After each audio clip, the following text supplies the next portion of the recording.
ವೀಕ್ಷಕರೇ, ನಾನಿವತ್ತು ಅಳ್ಳಾಳ್ಚಂದ್ರ ಗ್ರಾಮದಲ್ಲಿರುವಂತಹ ಒಂದು ವಿಶೇಷವಾಗಿರುವಂತಹ ಒಂದು ತೋಟಕ್ಕೆ ಬರ್ತಾ ಇದ್ದೀನಿ. ನಾಗಣ್ಣವ್ರ ತೋಟ ಅಂತ ಅದು ಪ್ರಖ್ಯಾತಿ ಪಡೆದಿದೆ.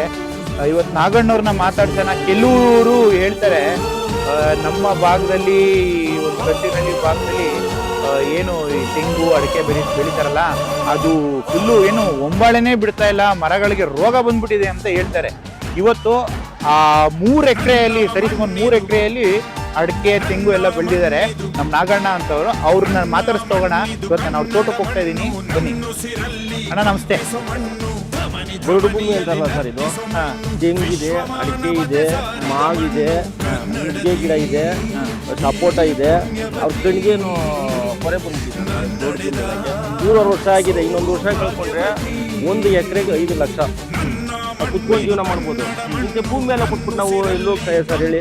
ಇವಾಗ ಅಣ್ಣ ಬೆಂಗಳೂರಲ್ಲಿ ನಂಬ್ತಿರೋ ಬಿಡ್ತಿರೋ ಬೆಳಿಗ್ಗೆ ಎದ್ರೆ ವಾಕಿಂಗ್ ಹೋಗ್ಬೇಕು ಅಂದ್ಬಿಟ್ಟು ಒಂದಷ್ಟು ಪಾರ್ಕ್ಗಳನ್ನ ನಿರ್ಮಾಣ ಮಾಡಿದ್ದಾರೆ. ಅದು ಏನು ಆರ್ಟಿಫಿಷಿಯಲ್ ಪಾರ್ಕ್ಗಳು.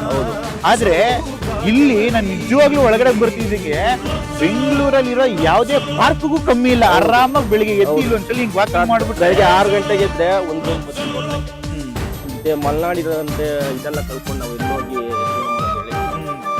ಅದನ್ನೇ ಅಣ್ಣ, ಇಂಥ ಹೇಳ್ಬಾರ್ದು ಅದ್ಭುತವಾಗಿರೋ ಜಾಗ ಅಣ್ಣ ಇದು.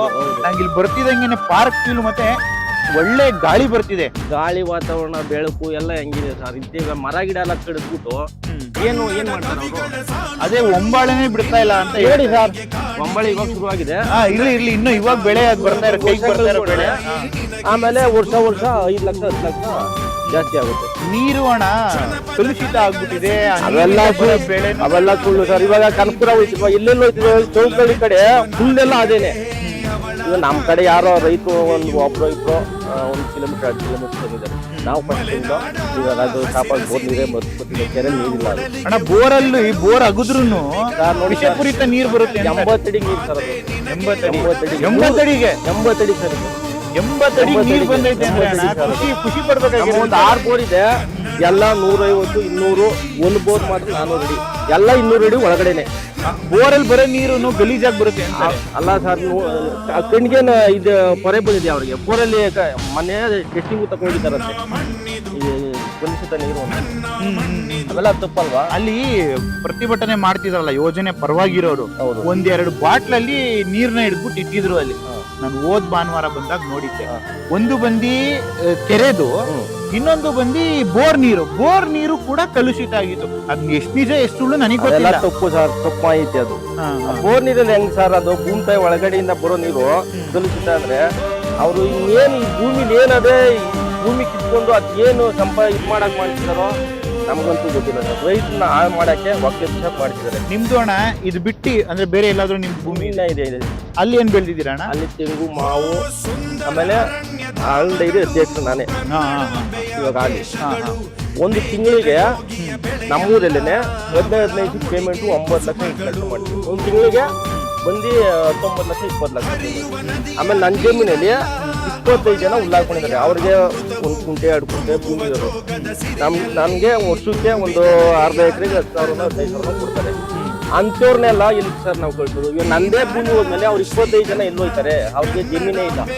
ಹಾಲು ಕೂಡ ನೀವೇನಾಗ್ತಿರಲ್ಲ ವಿಷಪೂರಿತ ಹಾಲಂತ. ಏನ್ ಸರ್ ವಿಷಪೂರಿತ ಹಾಲಾದ್ರೆ ಡೈರಿ ಇವಾಗ ಬೊಮ್ಮೂಲ್ ಅಧ್ಯಕ್ಷರು DK ಸುರೇಶ್ ಅವ್ರ ತಮ್ಮರೇ ಅವರೇನೆ ಬಂದು ಇದು ಮಾಡ್ಬೋದಲ್ಲ, ಇದೆಲ್ಲ ಸ್ಟಾಪ್ ಮಾಡ್ಬೋದಲ್ಲ. ಕಲುಷಿತ ಇದು ಹಾಲು ಇಷ್ಟ ಅಂತ ಇದು ಮಾಡ್ತಾರಲ್ಲ, ಬಂದಿದ್ದೆ ಇದು ಮಾಡ್ಬೋದಲ್ಲ ಅವರು.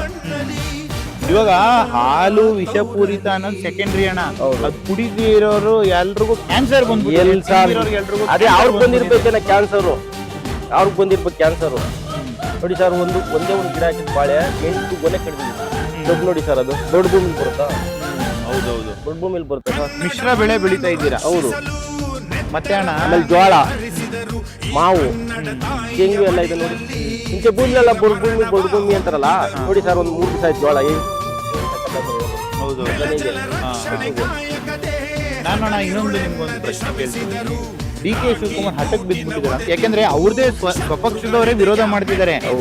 ಕಾಂಗ್ರೆಸ್ ಅಧ್ಯಕ್ಷರಾಗಿರುವಂತಹ ಇವರು ಹರಿಪ್ರಸಾದ್ ಅವರು, ಪ್ರಿಯಾಂಕಾ ಖರ್ಗೆ ಅವರು, ರಾಜಣ್ಣ ಅವರು, ಸಚಿವರುಗಳು ಎಲ್ಲರೂ ವಿರೋಧ ಮಾಡ್ತಿದ್ದಾರೆ. 9,400 ಎಕರೆ ಇದೆಯಲ್ಲ, ಸುಮಾರು 35 ಸಾವಿರ ಕೋಟಿ ಅವ್ರಿಗೇನೋ ಇದ್ರೆ ನಮ್ಗೆ ಅದೇ ರೈತರು ಕೊಡ್ಲಿ ಹೇಳ್ರಿ. ಇವಾಗ ನಮ್ಗೆ 2.5 ಕೋಟಿ ಕೊಡ್ತಾರಲ್ವಾ, ಇದು ಏನ್ ಮಾಡ್ತಾರೆ ಅಂದ್ರೆ ನಮ್ ರೆಡ್ ಜೂನ್ ಅಲ್ಲಿ ಇಕ್ಕಿರೋದಕ್ಕೆ ಬೆಲೆ ಕಡಿಮೆ. ಇವಾಗ ಇವ್ರು ಏನ್ ಮಾಡ್ತಾರೆ, ರೆಡ್ ಜೂನ್ ತೆಗೆದ್ಮೇಲೆ ಕಮರ್ಷಿಯಲ್ ಆಯ್ತದೆ.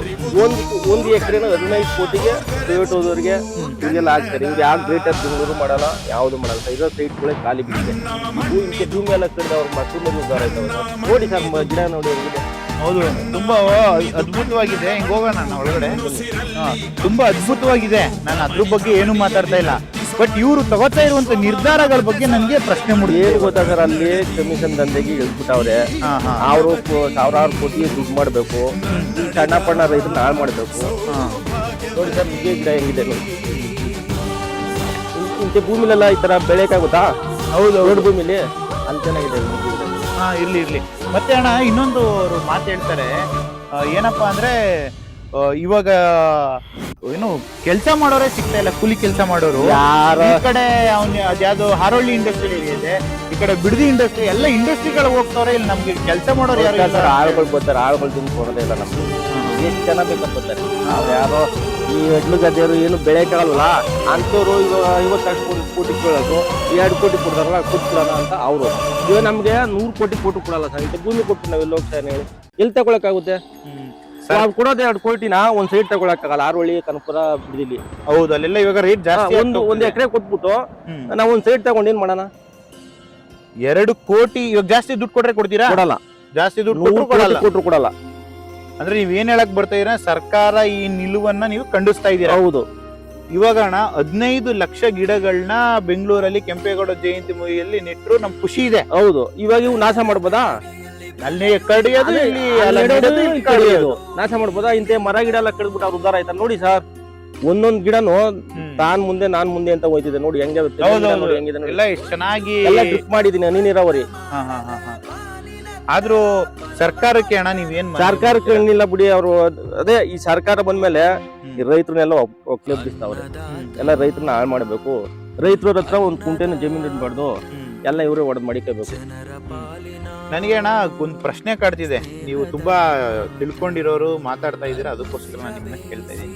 ಏನಪ್ಪಾ ಪ್ರಶ್ನೆ ಅಂತ ಅಂದ್ರೆ, ಇವಾಗ ಒಕ್ಕಲಿಗ ನಾಯಕತ್ವದ್ದು ಏನೋ ಯುದ್ಧ ನಡೀತಿದ್ಯಾ JDS ಮತ್ತೆ ಕಾಂಗ್ರೆಸ್ ಅಲ್ಲಿ, ಅದಕ್ಕೋಸ್ಕರ ಇಲ್ಲಿ ರೈತರು ಮಾಡಿದ್ರು ಸರ್. 2006-7 ಮಾಡಿದ್ರು. ರೈತರು ಕೇಳ್ಕೊಂಡ್ರು, ಕೈ ಬಿಟ್ರು. ಆ ರೆಡ್ ಜೂನ್ ಇರೋದಕ್ಕೇನೆ ಇವತ್ತಿಗೆ ಭೂಮಿ ಉಳ್ಕೊಂಡಿರೋದು. ರೆಡ್ ಜೂನ್ ಇಲ್ಲ ಅಂದಿದ್ರೆ ರೈತರ ಹತ್ರ ಜಮೀನ್ ಇರಕ್ಕೆಲ್ಲ ಮಾರ್ಕೊಂಡ್ರು. ಇವಾಗ ಅದಿರೋದಕ್ಕೇನೆ ಉಳ್ಕೊಂಡಿರೋದು. ಇವಾಗ ಅದೆಲ್ಲ ಒಂದ್ ಕಡೆ ಆದ್ರೆ ಅಣ್ಣ, ಇವಾಗ ಮೊನ್ನೆ ಗೆರವ್ ಹಾಕಿದ್ರು ಯಾರು ಯೋಜನೆ ಪರವಾಗಿರೋರು. ಬೇರೆ ಜಿಲ್ಲೆಗಳಿಂದ ಯಾರು ಕೂಡ ಬರಬೇಡಿ, ನಮ್ ಜಿಲ್ಲೆಯವ್ರು ನಾವು ನೋಡ್ಕೋತೀವಿ, ನಾವ್ ಇಲ್ಲಿ ಮಾಡ್ಕೋತೀವಿ. ರೈತರು ಸಪೋರ್ಟ್ ಮಾಡ್ತಾರೆ ಸ್ವಾಮಿ. ಇವ್ರು ಯಾರೋ ಒಂದ್ 4-5 ಜನ ಕುತ್ಕೊಬಿಟ್ಟು ನಮ್ಗೆ ಆಗ್ಲಿ ಅಂದ್ರೆ ನೀವು 4-5 ಜನಕ್ಕೆ ಇಡೀ ಊರೇ 25 ಹಳ್ಳಿನೂ ಒಕ್ಲೆಬ್ಬಿಸ್ತೀರಾ?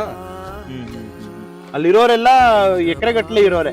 ಅಲ್ಲಿರೋರೆಲ್ಲ ಎಲ್ಲ 20 ಎಕರೆ, 30 ಎಕರೆ, 40 ಎಕರೆ. ಅವ್ರು ಒಬ್ಬೊಬ್ರು ಯಾವ ಹಳ್ಳಿಲಿ ಅವ್ರು ಒಂದೊಂದ್ ಎಕರೆ ಇದ್ ಮಾಡಿಸ್ಕೊಟ್ರೆ 15 ಲಕ್ಷ 20 ಲಕ್ಷ ಕಮಿಷನ್ ಅಂತೆ. ಆದ್ರ ಉದ್ದೇಶದಿಂದ ಅವ್ರು ಏನ್ ಮಾಡ್ತಾರೆ, 1000 ಕೋಟಿ ಕಮಿಷನ್ ಬರ್ತದೆ. ಈ ರೈತನೆಲ್ಲ ಹಾಳು ಮಾಡ್ಬಿಡೋಣ. ಮಾನ ಮರ್ಯಾದೆ ಇದೆ ಸರ್ ಅವ್ರಿಗೆ. ಮಾನ ಮರ್ಯಾದೆ ಒಂಚೂರು ಇಲ್ಲ. ಹೋಗಿ ಆಗ್ಲಿ ಅಂತ ಧರಣಿ ಮಾಡ್ತಾವ್ರೆ. ನಾವು ಹೆಚ್ಚು ಕಡಿಮೆ 1.25 ವರ್ಷ ಆಯ್ತು ಕೂತ್ಕೊಂಡು.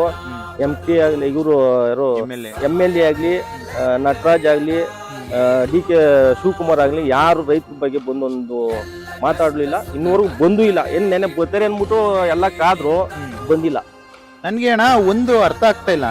80% ಜನ ಯೋಜನೆ ಪರವಾಗಿದ್ದಾರೆ, ಯೋಜನೆ ಪರವಾಗಿದ್ದಾರೆ. ಹೌದು. ಆದ್ರೆ ಯಾಕೆ ಧರಣಿ ಮಾಡ್ತಾರೆ? 80% ಇದ್ರೆ ಎಲ್ಲ ಇಸ್ಕೊಂಡು ಕೊಟ್ಬಿಡ್ಬೋದಾಯ್ತಲ್ಲ, ಯಾಕೆ ಧರಣಿ ಮಾಡ್ಬೋದಾಯ್ತಲ್ಲ?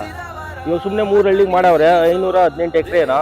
ಯಾರೋ ಹೊಸ ಅಡ್ಲು ಗದ್ದೆ ಇರೋರು ತಗೊಳಕ್ ಇದ್ ಮಾಡ್ತಾವ್ರೆ.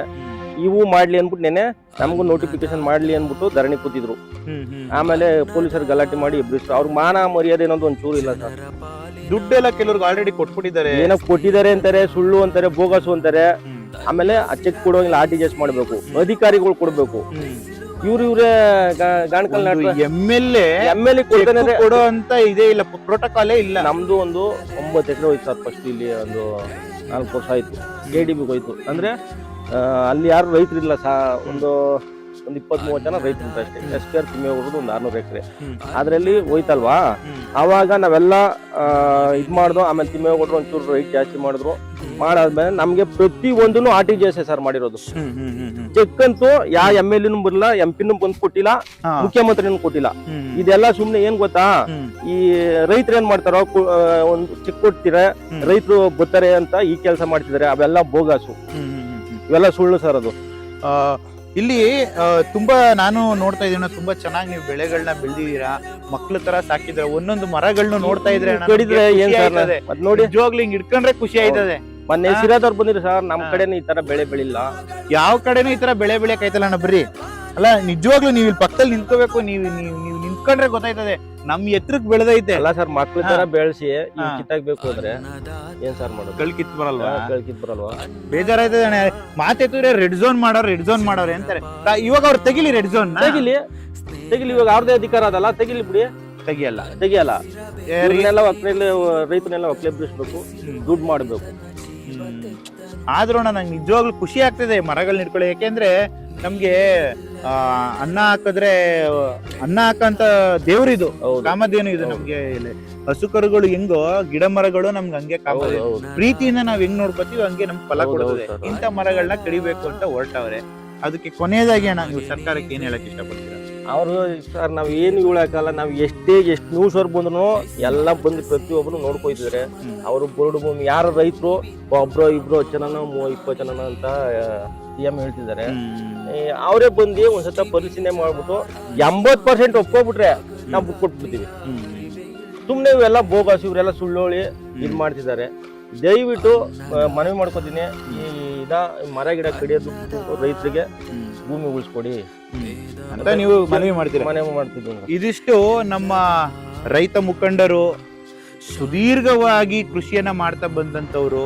ನಾನಿಲ್ಲಿ ನೋಡ್ತಾ ಇದ್ದೆ, ಪ್ರತಿಯೊಂದು ನೀವು ನೋಡ್ಬೋದು ಮರಗಳು ನನ್ನ ಎತ್ರಕ್ಕೆ ಬೆಳೆದಿದ್ದಾವೆ. ಇಂಥ ಮರಗಳನ್ನ ನೀವು ಕಟ್ ಮಾಡ್ತೀವಿ, ಮತ್ತೊಂದು ಮಾಡ್ತೀನಿ, ಇಂಥ ಫಲವತ್ತಾದ ಭೂಮಿಯಲ್ಲಿ ನಾನು ಕಾಂಕ್ರೀಟ್ ಕರಣ ಮಾಡ್ತೀನಿ, ಇಲ್ಲ ನಾನೇನೋ ಮಾಡ್ತೀನಿ ಅಂತ ಹೇಳಿದ್ರೆ ನಿಜವಾಗ್ಲೂ ಯಾರು ಕೂಡ ಒಪ್ಪಕ್ಕಾಗಲ್ಲ.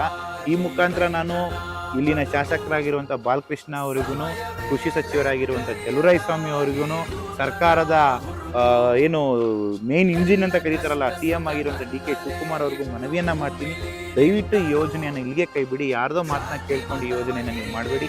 ಸ್ಥಳಕ್ಕೆ ಬನ್ನಿ, ಸ್ಪಾಟ್ ಇನ್ಸ್ಪೆಕ್ಷನ್ ಮಾಡಿ. ನಿಮ್ಗೆ ಏನಾದರೂ ಇಲ್ಲಿ ಹೊರಡು ಭೂಮಿ ಇತ್ತು ಅಂದ್ರೆ ನೀವು ಅದನ್ನ ಕೊಡಿ. ಅದಕ್ಕೆ ನಾವು ರೈತರದು ಒಪ್ಪಿಗೆ ಇದೆ, ಎಲ್ರದ್ದು ಒಪ್ಪಿಗೆ ಇದೆ. ದಯವಿಟ್ಟು ಸರ್ಕಾರಕ್ಕೆ ಮುಖಾಂತರ ಮನವಿ ಮಾಡ್ತೀವಿ, ಇದನ್ನ ಇಲ್ಲೇ ಕೈ ಬಿಡಬೇಕು ಅಂತ ಮುಖಾಂತರ ನಾವು ಕೇಳ್ಕೊಳ್ತೀವಿ. ಅನ್ನದಾತ